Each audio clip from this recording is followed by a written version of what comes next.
हमारे साथ हैं senior journalist Ravi Prakash, fourth stage cancer के मरीज, कैंसर लंग कैंसर है।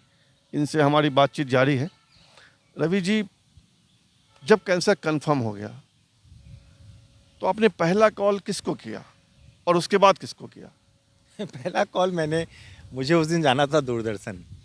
तो और लाइव प्रोग्राम था 6 बजे से और 5 के आसपास का वक्त था। तो मैंने पहला कॉल तो दूरदर्शन में जो हमारे प्रोड्यूसर थे सुभाष जी और सुधीर जी, उनको किया कि हम नहीं आ पाएंगे क्योंकि मुझे कैंसर हो गया है। तो उनके लिए बड़ा शौक था। तो सुभाष जी ने कहा, मेरे शहर के हैं, मोतिहारी के ही हैं। उन्होंने कहा कि रवि भाई आना चाहिए, कल से देखा जाएगा। हम बोले सर ताकत वाकत कम नहीं है, ताकत तो पूरी है मुझे, हिम्मत जवाब दे दीजिए, अब हम नहीं आ पाएंगे, मना कर दीजिए उनको, गेस्ट को। तो उन्होंने मना किया और मैंने पहला कॉल उनको किया और मैं कैब लेकर आया था अस्पताल। जो मुझे थोड़ा सा अंदाज़ा हो गया था कि कुछ गड़बड़ हो सकता है मेरे साथ, तो गाड़ी में चला नहीं पाऊँगा। तो दूसरा कॉल मैंने फिर सोचा कि मैं घर पे करूँ, वाइफ को बताऊँ। लेकिन मैंने फिर दूसरा कॉल किसी को नहीं किया। मैंने गाड़ी वाले से बात की कि आप कितनी देर में पहुँच जाएंगे, और फिर कैब में बैठा और मैं घर पहुँच गया। घर पे जाके मैं रूबरू होकर मैंने वाइफ को सारी बातें बताई, बेटे को बुलाकर, कि मुझे कैंसर हो गया है, ये मुझे बताया गया है, इसका ये मतलब है, और रोना नहीं है, बाकी हम लोग तय करते हैं क्या होगा। और उसके बाद भी मैं कॉल लोगों को इसलिए नहीं कर पाया क्योंकि मैंने दूरदर्शन में सबसे पहले फ़ोन किया था कि मैं नहीं आ पाऊँगा, क्योंकि मुझे वो मेरा इंतज़ार करते और प्रोग्राम उनका लाइव था, तो वो दिक्कत हो जाती। तो वहाँ से बात फैली शहर के लोगों को, धीरे धीरे जो पत्रकारिता में हैं हमारे साथी, उनको पता चलने लगा। तो लोगों की ही कॉल आने लगे मेरे पास, अनगिनत कॉल आए। तो दूरदर्शन के लोगों के कॉल आए, प्रभात खबर से जो दोस्त थे उनके कॉल आए, सब लोग मिलना चाहते थे। तो मैंने सबसे कहा कि भाई देखिए, आप सब लोग का स्वागत है, लेकिन कुछ वक्त हमको दीजिए, हम सोच पाएँ कि हमको कहाँ इलाज कराना है, क्या करेंगे, पैसा कैसे आएगा, कैसे सब कुछ। क्योंकि यहाँ पे कैसी यात्रा पे निकलने वाले थे जिसमें पता ही नहीं था आपको कि आगे कौन सा पड़ा, कहाँ स्पीड ब्रेकर है, कहाँ पे गेस्ट हाउस है इंतजाम, कहाँ पे चाय की दुकान है, कहाँ पे ढाबा है, कहाँ पे कुछ भी नहीं है, कहाँ पेट्रोल पंप नहीं है, कहाँ पे हाथियों का आतंक है, कहाँ पे कौन है, कुछ भी नहीं पता था। आपको वैसे रास्ते पे जाना था जिस रास्ते का पता नहीं है आपको। तो मैंने अनुरोध किया लोगों से कि एक एक करके आइए, कम आइए, हमको सोचने दीजिए। लेकिन दोस्तों को कहाँ वो होता है, चैन मिलता है। हम ये जानना चाहेंगे कि आपने आपने अपनी माँ को, अपने पिता को कब बताया? जब मैं घर पे आ गया, मेरे पत्नी को सारी बातें बता दी। तो मेरे पिताजी उस वक्त कलकत्ता में थे, मेरे छोटे भाई के यहाँ आए थे। तो मैंने फिर पिताजी को फ़ोन करके कहा कि ऐसा हो गया है। उनके लिए बहुत शॉकिंग था, क्योंकि सबसे बड़ा पुत्र मैं हूँ और बड़े बेटे को कैंसर हो जाए। तो उन्होंने कहा कि तो हम, भोजपुरी में कहा, तो हम क्या करूँ, हम रांची आ जाऊँ का? तो मैंने उनको कहा कि रांची क्यों आइएगा, आप रांची आप मत आए, मोतिहारी जाइए। उन्हें मोतिहारी वापस जाना था, और बाकी हम लोग तय करते फिर बताएंगे आप आके क्या करिएगा यहाँ, क्योंकि अब तो अस्पताल जाना है, रांची में रहना नहीं। उन्हें बताई बात। और फिर मेरे पास रांची के जो मेरे दोस्त हैं, पत्रकारिता के जगत के लोग, उन लोग का आना शुरू हो गया एक एक करके। सब लोगों की अपनी अपनी सलाह थी, सबकी अपनी संवेदनाएं थी। कुछ लोग पहले ही दिन रुपया लेकर आए थे, जो भी उनके से बन पड़ा कि ये रख लीजिए, तय कर लीजिएगा क्या करना है। तो काफ़ी इमोशनल माहौल था सर, मतलब।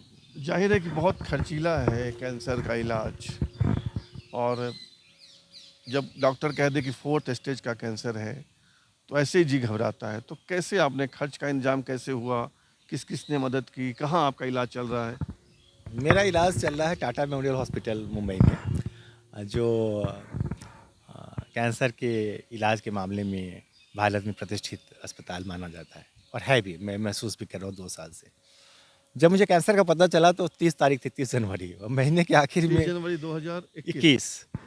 तो महीने के आखिर में जब एक नौकरी पेशा इंसान की जो आर्थिक स्थिति रहती है, मेरी वही थी। मेरे अकाउंट में 16,000 रुपये थे सिर्फ, क्योंकि मुझे एक डॉक्टर ने बताया था कि आपको फैटी लीवर है। तो मैंने ट्रेडमिल खरीद लिया था उसी महीने 45,000 रुपये लगा के। तो मेरे पास पैसे नहीं थे। बेटे के अकाउंट में पढ़ाई के लिए मैंने लाख सवा लाख रुपये रखे थे, वो था। और कैंसर आ गया था, तो कंप्लीट डार्क था कि अब लाख रुपये में क्या करा लेंगे।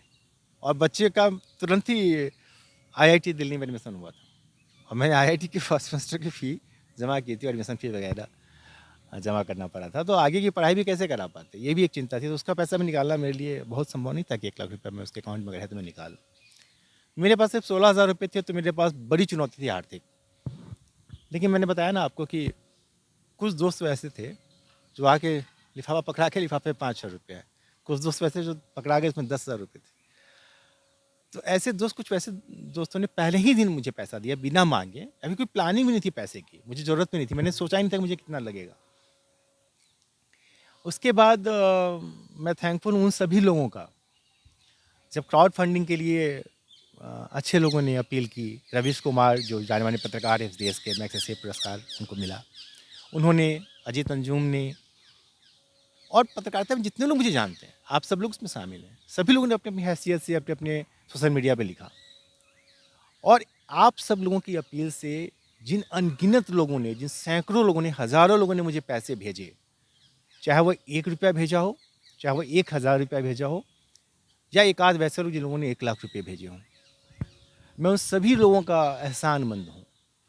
और जो मुझे नहीं जानते थे और जिन लोगों ने मुझे पैसे भेजे, मुझे आशीर्वाद भेजा। कई लोग जो है ना लाइव करते थे, श्रीनगर के एक मस्जिद को दिखाया कि यहाँ पे मैं आपके लिए आया हूँ दुआ करने, और लाइव वीडियो। काली घाट जो दुर्गा काली माँ का मंदिर है कलकत्ता में, वहाँ से मेरे एक दोस्त ने वहाँ से लाइव किया। एक मेरे साथ काम करती थी लेडी पटना में, वो उन्होंने महावीर मंदिर पटना से लाइव करके दिखाया। मुझे तमाम मंदिरों में, मस्जिदों में, गुरुद्वारों में, चर्चेज़ में उससे लाइव दर्शन कराया। तो उन सब लोगों का शुक्रगुजार हूँ। और फिर जब हम लोग अस्पताल गए, मेरे पुराने बॉस हरिवंश जी जो अभी राज्यसभा के सभापति हैं, वो भी उन लोगों में शामिल थे जिन लोगों ने पहले दिन पैसे भेजे थे।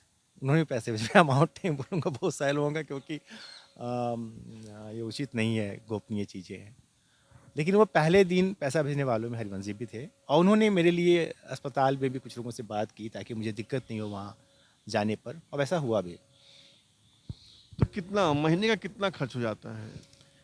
महीने का अब खर्च काफ़ी लिमिटेड है, अब कम हो गया है। अब हम लोग औसतन 70,000 रुपये महीने में खर्च कर देते हैं दवाइयों पर और उससे जुड़ी चीज़ों पर। जैसे कीमोथेरेपी के चार्जेज, मेरी लगातार कीमोथेरेपी होती है। 33 बार मेरा कीमो हो चुका है, और ये हर 21वें दिन होता है। तो उसका एक अमाउंट है जो देना पड़ता है। उसकी दवा की कीमत, टारगेटेड थेरेपी की दवा जो मैं खाता हूँ वो काफ़ी महंगी है, उसकी कीमत।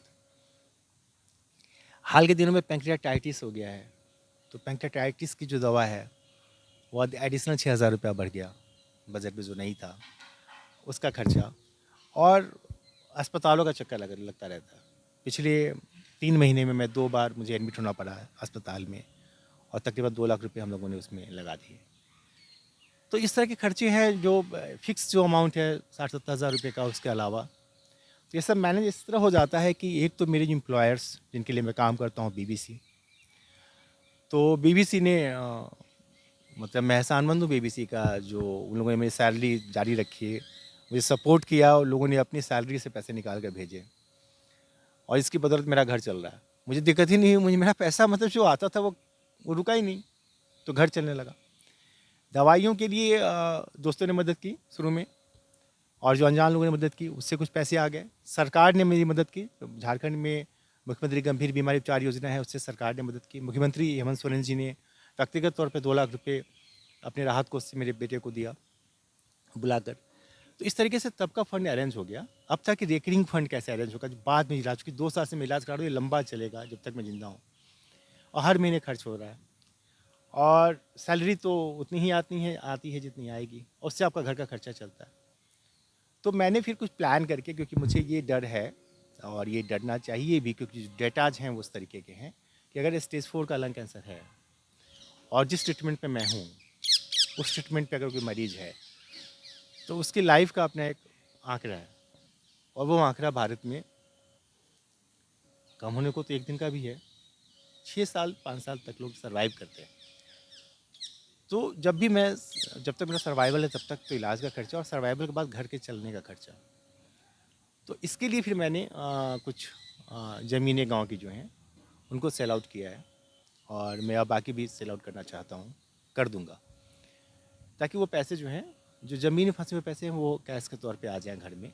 2 फ़ायदा होगा, एक फ़ायदा ये होगा कि अगर अचानक से बड़ा इन्वॉल्वमेंट हुआ पैसे का इलाज के लिए तो वो हो जाएगा, और नहीं हुआ इन्वॉल्वमेंट तो पैसा बचा रह जाएगा, तो मेरे बाद वो मेरे परिवार के काम आएगा। तो फंड अरेंज हो जाता है, दुनिया खूबसूरत है, अच्छे लोग हैं, तो हाँ, चल जाता है, ऐसे ही चल रहा है। फोर्थ स्टेज का कैंसर और महीने का 1.5-2 लाख रुपए खर्च, और फिर भी कोई आदमी अगर बुलंदी के साथ जिंदगी जिंदाबाद बोले तो हैरत होती है। रवि प्रकाश से हमारी बातचीत जारी रहेगी। लेते हैं एक छोटा सा ब्रेक।